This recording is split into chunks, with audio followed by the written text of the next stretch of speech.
फरीदाबाद का जिक्र नहीं हो रहा। जिस तरीके से चुनाव चला और फरीदाबाद के अंदर बहुत घटनाक्रम हुए हैं, तो वो पहले भी हम इस बात पर चर्चा कर चुके हैं और उन चर्चाओं में बहुत अच्छा मुकाबला जो है यहाँ पर देखने को मिल रहा था। तो इस बीच फरीदाबाद की यदि बात करें तो फरीदाबाद को कहाँ देख रहे हैं? जैसे कि आपने 6-4 भी बताया अपना आकलन, प्रेडिक्शन, जो चीजें सामने आ रही हैं फरीदाबाद के लिए, दर्शक जो लगातार कह रहे हैं वो उसको देखते हैं, कैसे देखते हैं? बिल्कुल जितेंद्र जी, मैं एक बड़ी टेक्निकल सी बात बताऊंगा जिससे जो तमाम पैनलिस्ट हैं वो भी उससे सहमत होंगे और जो जनता है वो भी उससे सहमत होगी। जी बताइए। हमारे दर्शक भी उस बात से सहमत होंगे। देखिए, तो जहां पर 6 लाख प्लस का मार्जिन रहा हो, जहां पर जिन सीटों पर 6 लाख प्लस का मार्जिन रहा हो 2019 में, अगर उन सीटों पर मुकाबले की बात आ जाती तो कहीं ना कहीं जो 6 लाख का मार्जिन कम होता है तो वहां एक ना एक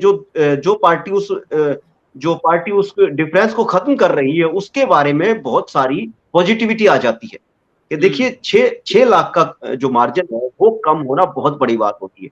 और वो जो कम होता है तो फिर वो उसके नतीजे भी सामने आते हैं, पब्लिकली भी राय बनती हैं, लोग बात भी करते हैं, तो वो उसको मुकाबला माना जाना शुरू कर दिया जाता है। मगर हरियाणा के अंदर तो 2 सीटें ऐसी 6 हैं, लाख में से करनाल और 5 लाख का मार्जिन भी कम हो जाता है। बिल्कुल, करनाल और जो फरीदाबाद थी उनमें पिछली दफा 6 लाख प्लस का मार्जिन भारतीय जनता पार्टी के प्रत्याशियों की ओर से रहा था और देश में दूसरे और तीसरे नंबर की जीत भी रही थी। अब उनमें से 4 लाख का वो मार्जिन जो है वो भी कम होता है तो एक पूरे जो क्षेत्र है उसके अंदर बात चलनी शुरू हो जाती है और जो चर्चाएं होती हैं उसी के आधार पर हम जैसे और आप जैसे जो लोग होते हैं वो उन्हीं चर्चाओं के आधार पर अपना आकलन या अपना जो असेसमेंट है वो क्रिएट करते हैं। तो जो इतनी ज्यादा मार्जिन की सीटें थी वो मार्जिन कम होना ही चर्चा का विषय है और जो चर्चा वो उसी चर्चा के कारण जो सीटें हैं वो फाइट में लग रही हैं। हालांकि जो फाइनल होगा वो तो 6 को होगा, मगर ये एक चीज कंफर्म है, अगर ये दोनों सीटें भाजपा को भी जा रही है तो भी मार्जिन जो है वो 4 लाख का, 5 लाख का, 6 लाख का नहीं रहने वाला। मार्जिन भी जो है वो पिछले के मुकाबले बहुत कम रहेगा। जी, बट साहब कैसे देख रहे हैं? जैसे कि 2 मार्जिन की राहुल जी बात कर रहे हैं और इन दोनों में यदि बात करें तो एक मैसेज पूरे ऑल ओवर हरियाणा में है। 2019 का हम जिक्र कर लें तो 2019 में भी आमने सामने का मुकाबला था, लेकिन सभी सीटों पर मार्जिन बहुत ज्यादा था और अब की बार वोटिंग परसेंटेज भी कम हुई है। वोटिंग परसेंटेज के साथ साथ एंटी इनकम्बेंसी भी है सामने।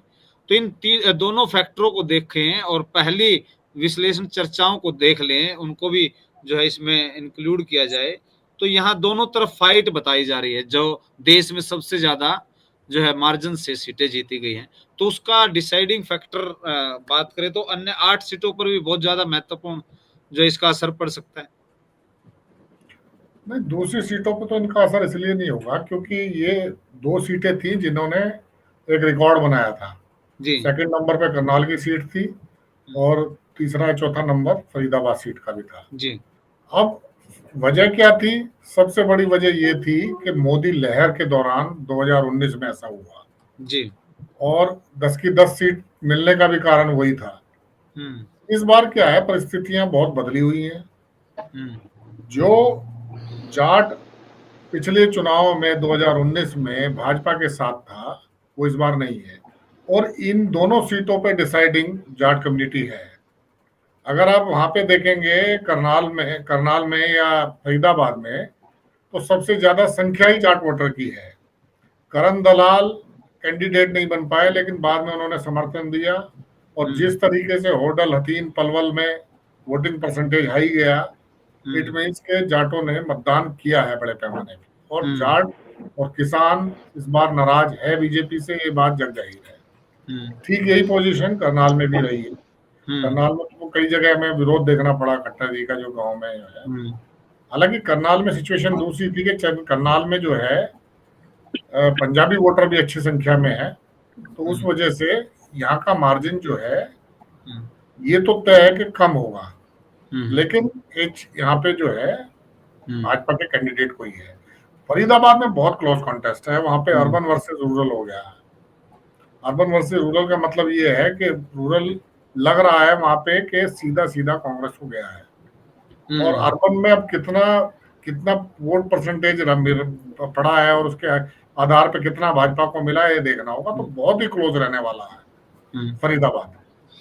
अच्छा, लगता नहीं कि अब की बार जिस तरीके से टिकटों का वितरण हुआ, राहुल जी आपकी प्रतिक्रिया लूंगा फिर खरब साहब की लूंगा। यहाँ जातीय समीकरणों कैसे साधा गया और इसमें कहीं ना कहीं कांग्रेस कामयाब होती नजर आई। फरीदाबाद में गुज्जर वर्सेस गुज्जर, यहाँ यदि बात करें सोनीपत में ब्राह्मण वर्सेस ब्राह्मण, करनाल में यदि बात की जाए तो पंजाबी वर्सेस पंजाबी। हालांकि हर बार इस तरीके से सिनेरियो अमूमन नहीं देखने को मिल रहा था। तो ये इसको काट कहा जाए या इसका बहुत बड़ा फैक्टर जो है हरियाणा में ये पड़ा है और इन सीटों पर खास तौर पर। राहुल जी से तो अभी संपर्क नहीं हो पा रहा है, जुड़ेंगे तो उनसे फिर पूछेंगे। खरब साहब आप बताइए। जितेंद्र जी, मैं राहुल जी और भट्ट साहब की बात को आगे बढ़ाता हूँ। जैसा कि पहले कहा कि 6 लाख वोट से फरीदाबाद और करनाल जीते थे, ये बात सही है कि इस बार हरियाणा में मोदी लहर नहीं है। मोदी लहर नहीं है, लेकिन मोदी थोड़ा बहुत मैजिक है, जिस कारण से बीजेपी की जो भी वोट आ रही है या जो भी सीटें आएगी वो इसी कारण से आएंगी। हरियाणा में आपने देखा होगा कि हर लोकसभा क्षेत्र में चाहे वो मंत्री हो चाहे वो विधायक हो, वो मोदी जी के बारे में ही या केंद्र की योजनाओं के बारे में ही चर्चा करता हुआ मिला। एक दो मुद्दे को लेके जो हरियाणा का एक दो विषय था उसको छोड़ के। जी जी जी। तो जो ये है आने वाले जो चुनाव है या भी जो परिणाम आएंगे इसमें देखने को मिलेगा।